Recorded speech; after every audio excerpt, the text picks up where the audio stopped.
একটা মেয়ে হঠাৎ করে দৌড়ে আসে। মেয়েটা অনেক কান্না করতেছিল, শরীর কাঁপতেছিল। সে খাওয়া দাওয়াও করছিল না। সে যখনই আমাকে বলছে আমাকে একটা লোক ধরে নিয়ে আসছে, তখন আমি আর নিজেকে ধরে রাখতে পারিনি। আমি সাথে সাথে তাকে নিয়ে চলে গেছি ওই আসামিকে খুঁজতে। তাকে আপন আবাসিক হোটেলে নিয়ে গেছিল। মেয়েটা ওই লোকটার দিকে আঙুল দিয়ে দেখায়, বলে যে ওই লোকটা অনৈতিক কাজ করার চেষ্টা করছে তার সাথে। তখন আমি লোকটাকে গ্রেপ্তার করি ওখানে। তাকে যখন একটা লোক অনৈতিক কাজ করার চেষ্টা করছে জোর করে, তখন আর আমার ভিতরে ভয় কাজ করেনি ওখানে গেলে কি হবে বা আসামি অনেক হতে পারে। পুলিশ সার্জেন্ট সুমন হালদারের সাহসিকতায় বেঁচে গিয়েছেন একটি 15 বছরের মেয়ে। এমন একটি ঘটনা চাঞ্চল্য সৃষ্টি করেছিল সামাজিক যোগাযোগ মাধ্যমে। এই পোস্টটি দেখে আমি যোগাযোগ করেছিলাম তার সাথে, এবং কিভাবে তিনি মেয়েটিকে রেস্কিউ করেছেন আমরা বিস্তারিত তার কাছ থেকে শুনবো। সুমন ভাই, আপনাকে বাংলাদেশ প্রতিদিনে স্বাগত। কিভাবে আপনি ওই মেয়েটির সন্ধান পেলেন বা তাকে আপনার রেস্কিউ করলেন?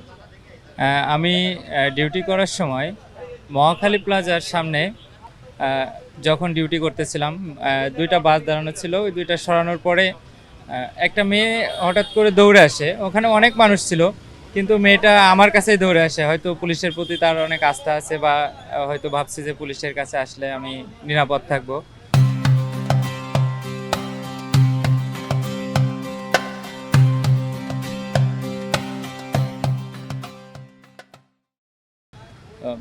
তারপরে আমার কাছে দৌড়ে আসার পরে সে কান্নাকাটি করতে থাকে আর বলতে থাকে যে আমাকে একটা বাসে তুলে দেন, আমি বাড়ি যাব। তো তার গা হাত পা কাঁপতেছিল, আর সে বারবার একই কথা বলছিল যে আমাকে একটা বাসে তুলে দেন, আমি বাড়ি চলে যাব, আমি বাড়ি যাব। তারপরে আমি তাকে শান্ত করলাম, কিছুক্ষণ তাকে সময় দিলাম, দিয়ে আমি তাকে আশ্বস্ত করলাম যে তুমি কোনো সমস্যা হবে না, তুমি তোমার সমস্যাটা আমাকে খুলে বলো। তারপরে আমি সে শান্ত হলে আমি তার বয়স জিজ্ঞাসা করলাম। সে বলল আমার বয়স 15 বছর। নাম, বয়স এগুলো জিজ্ঞাসা করলাম, বাসা কোথায় জিজ্ঞাসা করলাম। করার পর আমি তাকে বললাম যে তোমার সমস্যাটা কি হয়েছে, আমাকে খুলে বলো। সে বলল যে একটা একটা ব্যক্তি তাকে এখান থেকে ধরে নিয়ে গেছে, বা যেভাবে হোক কোথা থেকে, ইয়ার থেকে, জামালপুর থেকে কোনোভাবে তাকে নিয়ে আসছে বুঝায় শোনায় এখানে। সে অনেক ছোট একটা মেয়ে, কাজের কথা বলে বা যে কোনোভাবে নিয়ে আসছে। নিয়ে আসার পরে তাকে আপন আবাসিক হোটেলে নিয়ে গেছিলো, বা সে হোটেলের নামটা জানে না। সে আমাকে দেখাই দিল যে ওই হোটেলের নাম আমি নিয়ে গেছিলাম। তো আমি তাকে বললাম ঠিক আছে, তুমি তাহলে চলো দেখি কে নিয়ে গেছে তোমাকে কোথায়।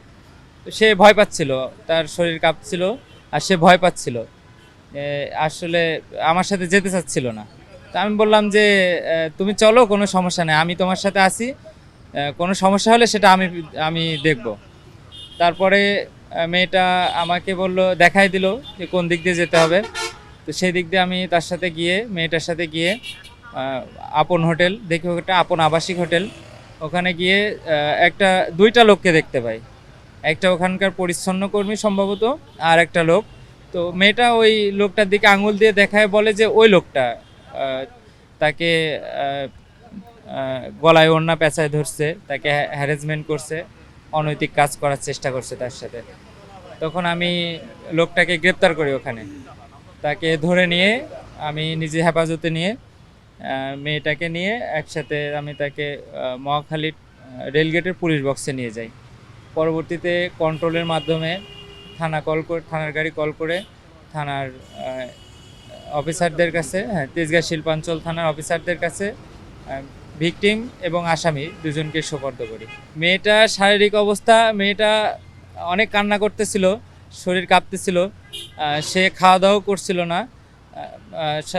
মানে সে বিধ্বস্ত মতো ছিল। তার দেখলে মনে হচ্ছিল যে খুব মায়া লাগতেছিল। 15 বছরের একটা মেয়ে হঠাৎ করে কান্নাকাটি করতেছে, এরকম একটা অবস্থা। তাকে দেখে খুবই খারাপ লাগছিল। তাকে দেখে আমার এত মায়া লাগছে, সে যখনই আমাকে বলছে আমাকে একটা লোক ধরে নিয়ে আসছে, তখন আমি আর নিজেকে ধরে রাখতে পারিনি। আমি সাথে সাথে তাকে নিয়ে চলে গেছি ওই আসামিকে খুঁজতে। তারপর আসামিকে পাওয়ার সাথে সাথে আমি তাকে গ্রেপ্তার করে নিয়ে আসছি। যখন আপনি রেস্কিউ করতে যাচ্ছিলেন তখন কি আপনার কোনো ভয় লেগেছিল কিনা? আসলে আমি যখন শুনলাম যে বাচ্চা একটা মেয়ে আমার সামনে আসার পরে, তার বয়স আমি অনুমান করতে পারছি। একটা মেয়ে তাকে যখন একটা লোক অনৈতিক কাজ করার চেষ্টা করছে জোর করে, তখন আর আমার ভিতরে ভয় কাজ করেনি ওখানে গেলে কি হবে বা আসামি অনেক হতে পারে, ওখানে আমাকে হ্যারাসমেন্ট করতে পারে বা ব্ল্যাকমেইল করতে পারে, অনেক কিছুই করতে পারে। ওই সেন্সটা আমার ভিতরে আর আসে নাই। যখন আমি দেখছি যে মেয়েটা খুবই বাচ্চা একটা মেয়ে, তার সাথে এরকম অনৈতিক একটা কাজ করার চেষ্টা করছে, তখন আমি আর কোনো কিছু না ভেবে ওই চলে গেছি ওখানে।